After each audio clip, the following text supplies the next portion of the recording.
Dans quelques jours, du 23 au 26 mars, plus de 300 millions d'Européens vont élire leurs députés supranationaux, celles et ceux qui siégeront au Parlement européen pour un mandat de 5 ans. Des élections qui interviennent dans un climat de défiance à l'égard de la construction européenne, de poussée de forces politiques ouvertement hostiles à sa continuation. Comment alors mobiliser les citoyens à s'y intéresser? On en parle avec notre invitée Isabelle Coustet. Merci d'être là. Vous êtes chef du bureau du Parlement européen à Paris. Alors, le Parlement qui a lancé d'ailleurs une campagne de mobilisation justement en vue de ces élections du 23 au 26 mai. Je crois que je me suis trompée, j'ai dit un autre mois, mais c'est bien en mai.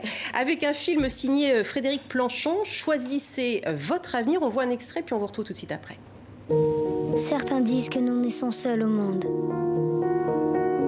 Mais ce n'est pas vrai. Dès la seconde où nous venons au monde, nous sommes ensemble. Chacun de nous peut laisser son empreinte, mais ensemble, nous pouvons faire la différence. C'est ça, l'Europe. Voilà pourquoi nous votons.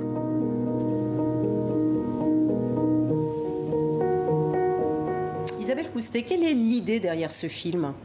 L'idée, c'est de faire appel à l'émotion qu'on ressent tous quand un enfant arrive parmi nous.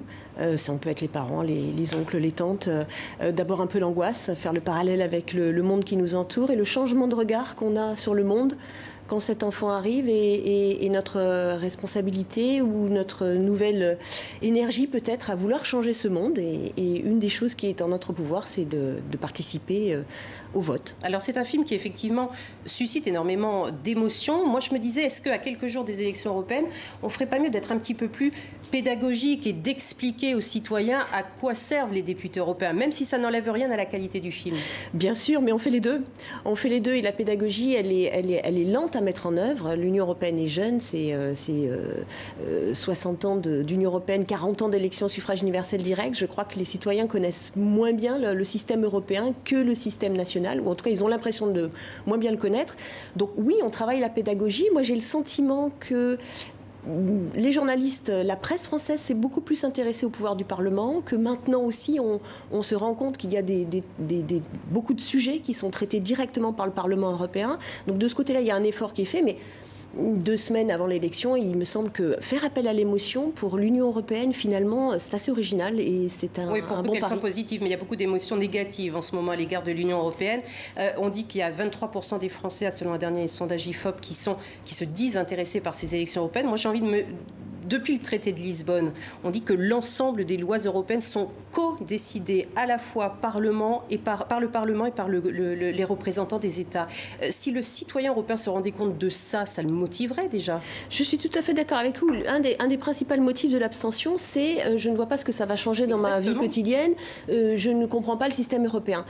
Vous avez dit que c'était 23% qui étaient intéressés par les élections. C'est faux, c'est 63% intéressés par les élections. Maintenant, ils sont très intéressés par la campagne des élections européennes. Non, 63% intéressés par cette élection.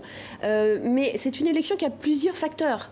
Elle doit être aussi incarnée. Les hommes politiques européens sont peu incarnés, on les voit moins. Donc le citoyen français arrive mal à se repérer.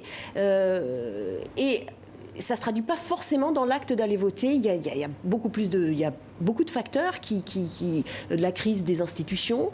Mais effectivement, je crois qu'aujourd'hui, les Européens se rendent compte qu'il y a des choses qu'on ne peut traiter qu'au niveau européen. Le changement climatique, les questions migratoires, toutes ces questions qui sont abordées très rapidement dans le clip. Et puis aussi les droits fondamentaux. L'Union européenne dans laquelle on a choisi de vivre. Je rappellerai qu'on est la seule union régionale à avoir s'être dotée d'une protection, d'un système de protection des données personnelles. Et puis ce qui est important aussi de rappeler peut-être, c'est de se dire que ces élections vont non seulement élire un nouveau Parlement, conduire à un nouveau Parlement, mais il y a également du coup le président de la Commission européenne qui va changer, les commissaires européens, le président donc du Parlement, ça va de soi, du président du Conseil, du chef de la Banque centrale. Il y a plein de choses qui découlent de ces élections européennes. Oui, je crois que l'essentiel qu'il faut comprendre pour les Français, c'est que l'élection législative européenne est très différente d'une élection législative française. Le système est très différent. C'est un système parlementaire. En France, nous sommes dans un système présidentiel. Ce qui démarre le renouvellement de nos institutions, c'est l'élection présidentielle. En Europe, nous sommes dans un système déjà élu à la proportionnelle, où toutes les tendances vont pouvoir s'exprimer. Et c'est l'élection européenne qui va conduire après, dans un deuxième temps, au choix de la personnalité qui va diriger la Commission et donc son orientation politique.